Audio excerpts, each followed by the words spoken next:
দলের নেতা উনি আমাকে পিছন নিয়ে দেখা দিবে বলতেছে এটা আটকায় পিছনে চলেন সাধারণ ক্ষমতা দেখেন মারবো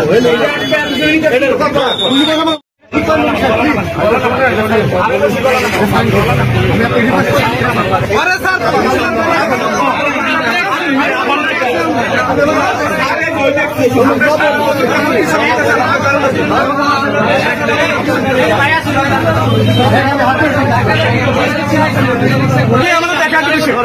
এই যুব দলের নেতা উনি আমাকে পিছন নিয়ে দেখা দিবে বলতেছে এটা আটকায় পিছনে চলেন সাধারণ ক্ষমতা দেখেন মারবো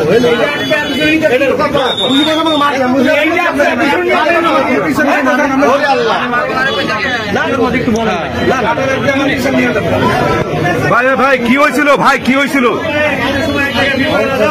গাড়ি আটকে দিচ্ছে আমাকে তুই যাবে ওয়ান ওয়ে রাস্তা গাড়ি তো আটকাইব আমি গাড়িতে সামনে নিয়ে গেছিলাম গাড়িকে নিয়ে এলো রিক্সা করতে হবে না গরিব মানুষ না বাংলা বাংলা নিউজ 21 চেতনায় সত্য প্রকাশে অঙ্গীকারবদ্ধ।